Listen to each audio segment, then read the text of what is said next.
But with this group, everything is dead. The automobile industry is dead. The water coming here is dead.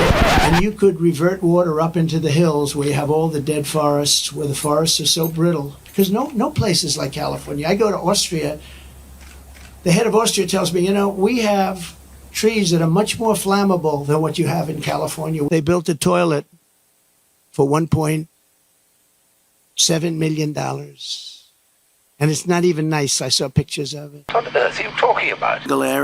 Aliens pouring in. God bless you. God bless our great police. Ultimately, we'll live, and you know what we're doing here. A lot of states don't have weather like this. They don't have Pacific Oceans. This is Venezuela prison gang. It's, quote, snick.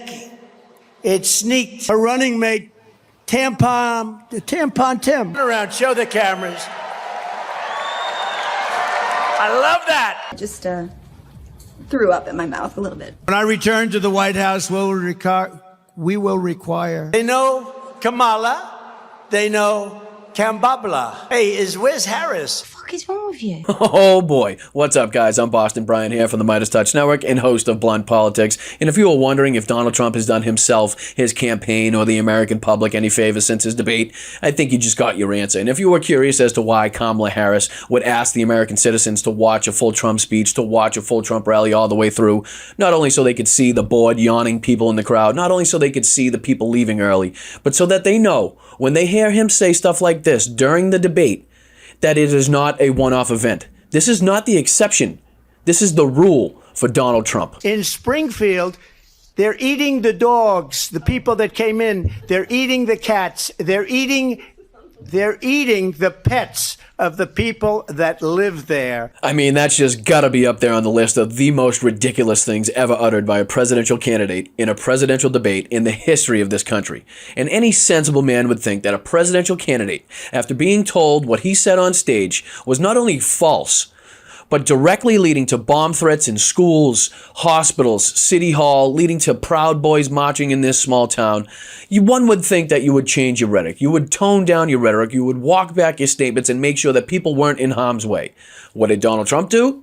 He doubled down on it. Motor vehicle accidents have skyrocketed. Recording of 911 calls even show residents are reporting that the migrants are walking off with the town's geese. They're taking the geese. You know where the geese are? In the park, in the lake. And even walking off with their pets.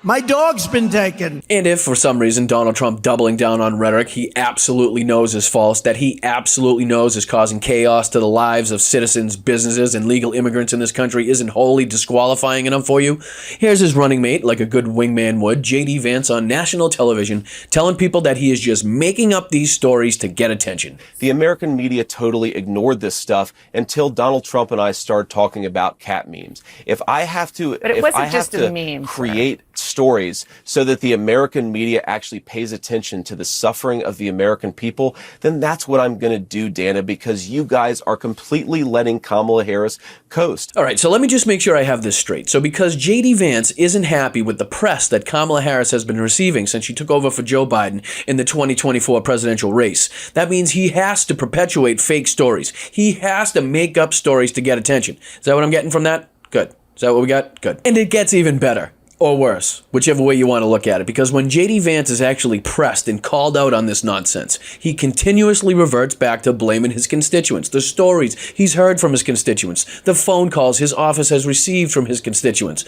which is why I think this question from Caitlin Collins is a great one that gets right to the heart of the matter, is extremely poignant, to let J.D. Vance know it doesn't matter. If somebody called and told you they saw Bigfoot, would you believe it? Because as a politician in this country, you can't just go around saying whatever you believe and making stuff up for stories. You honestly have to verify it with facts and evidence, and that's exactly what Donald Trump and J.D. Vance have not done and cannot do because the evidence does not exist. Senator, you talked about that your office has gotten a lot of reports. I mean, if someone calls your office and says they saw Bigfoot, that doesn't mean they saw Bigfoot. Why? I mean, you have a sense of responsibility as a running mate, and he certainly does as the candidate to not promote false information, right? And if there's anybody really naive enough out there to think that maybe Donald Trump doesn't know about these bomb threats, maybe he doesn't know about the chaos that his rhetoric and J.D. Vance's rhetoric has been causing in Springfield, Ohio. Well, think again. because he's been directly asked about the bomb threats and he failed to call it out. And not only did he fail to call it out, but he tripled and quadrupled down on the rhetoric that got us here in the first place. You announced the bomb threats in Springfield, Ohio. I don't know what happened with the bomb threats. I know that it's been taken over by illegal migrants, and that's a terrible thing that happened. Springfield was this beautiful town, and now they're going through hell. It's a sad thing. Not going to happen with me, I can tell you right now. Thank you very much. Now, I wish I could tell you that Donald Trump failing to denounce bomb threats is the dumbest, most egregious, most dangerous, most disqualifying thing he'll do or say in this video, but I'd be lying to you. Because even after this incredible string of blunders Trump has had over the last couple weeks, he still had an opportunity to redeem himself, to come back from this when he spoke at his golf course in California. Unfortunately, he and his team are just incompetent fools because they actually thought what they needed to dig Donald Trump out of this hole was to go back to the greatest hits. Yep, Donald Trump actually went back to maintaining the forest, flammable trees, and making the forest floors damp. The head of Austria tells me, we have trees that are much more flammable than what you have in California. We never have forest floors because they maintain their forests. And you have all that water that could be used as water, what they call water flow, where where the land would be damp. And you'd stop many of these horrible fires that are costing billions and billions of dollars. Unfortunately, after old Dementia Brain was done with his rambling nonsense, things got far more dangerous. Maybe the most dangerous thing that I've ever heard Donald Trump say. And mind you, he's speaking in California during a time of wildfires, during a time where people are seeing their houses slide into the Pacific Ocean. This is what Donald Trump decides to say to the people of California. He literally comes out and tells the American people that if Gavin Newsom does not kiss his ass if he becomes president, he will not give California funding to fight the wildfires, thus putting hundreds of thousands of lives in danger. Literally telling you he will not save you, your family, your home, your business, your animals, nothing. All because Gavin Newsom won't sign some stupid friggin' paper he just created. The water coming here is dead, and Gavin Newsom is going to sign those papers. And if he doesn't sign those papers, we won't give him money to put out all his fires. And if we don't give him the money to put out his fires, he's got problems. He's a lousy governor. And to make absolutely no mistake about it, this proves that Donald Trump would have no compulsion, absolutely no problem denying your state assistance, denying your state funding in case of a natural disaster. Yes, he's talking about California and wildfires in this instance, but if the governor of your state does not play along with Donald Trump, if he gets into office, you can be damn sure that in the time that you need it most, Donald Trump will not be there to help you. And just in case you needed a few more reminders on top of everything else that I've just shown you that Donald Trump's brain is breaking down faster than an F1 car in a crash at top speed. Here he is at a so-called town hall in Flint, Michigan, hosted by Sarah Huckabee Sanders, confusing Anwar in Alaska and Bagram Air Force Base, which we held in Afghanistan. He continues to confuse these two until he realizes the mistake that he's made, and then at the end of this, tries to pull the best words together, the genius that he is, to make it look like he hadn't mixed the two up. I mean, check this out. Money coming out of the energy, we just have the best. We have Bagram in Alaska. I have no idea what you're talking about. They say it might be as big, might be bigger than all of Saudi Arabia. I got it approved. Ronald Reagan couldn't do it. Nobody could do it. I got it done. In their first week, they terminated it. Check that one out. Bagram. Check that one out. Think about this. Between Bagram, you go to Anwar, you take a look at the kind of things that we've given up. We should have that air base. We should have that oil. We would have had a whole different country. He then goes on to tell the people of Flint, Michigan that climate change would be a good thing for them because it would create more oceanfront property. For him, obviously, not anybody in Flint, Michigan. But I don't think Don realizes that's not how it works because it's the person that now lives 5 miles inland that will have oceanfront property, and his oceanfront property that used to exist will now be a submarine base for some friggin' fish that he probably doesn't want to save. We have countries that have tremendous nuclear power, and when I hear these people talking about global warming, that's the global warming you have to worry about, not that the ocean's going to rise in 400 years an eighth of an inch, and you'll have more seafront property, right, if that happens. I said, is that good or bad?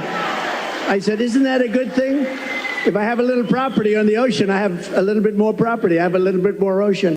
You're an idiot. I mean, honestly, if you were looking for that one video to send your friends or your family that are somehow still on the fence about this election to show them that Donald Trump is physically, mentally, and emotionally incapable of holding the office of President of the United States, that Donald Trump has just been exposed as a mental failure, as a degrading, decrepit, adjudicated rapist, fraudster, con man that deserves to be nowhere near the hands of power, send them this video. Because the choice could not be more clear.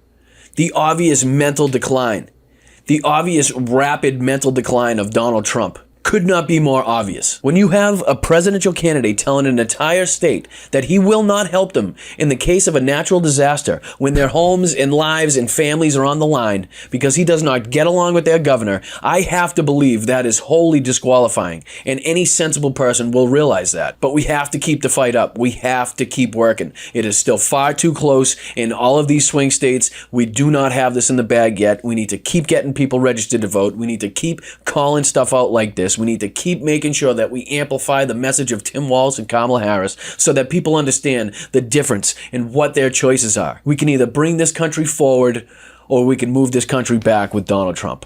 And guess what? We ain't going back. So if you guys agree with me, if you like what you're hearing, if you like what you're seeing, make sure you smash that like button below. Make sure you're subscribing. We're on our way to 4 million subscribers, which is absolutely insane to say. If you want to help us out even further, you can check us out at patreon.com/MeidasTouch. And if you want to help out independent creators like myself that have absolutely nobody above them telling them what they can and cannot say, you can help me out at patreon.com/BostonBrian. You can also check out my podcast at my YouTube channel, 11 a.m. Eastern, Sunday mornings, Blunt Politics. I appreciate it. Until next time, keep kicking ass, keep calling this stuff out. I'm Boston Brian. I'll catch you next time. Love this video? Make sure you stay up to date on the latest breaking news and all things Meidas by signing up to the MeidasTouch newsletter at MeidasTouch.com/newsletter.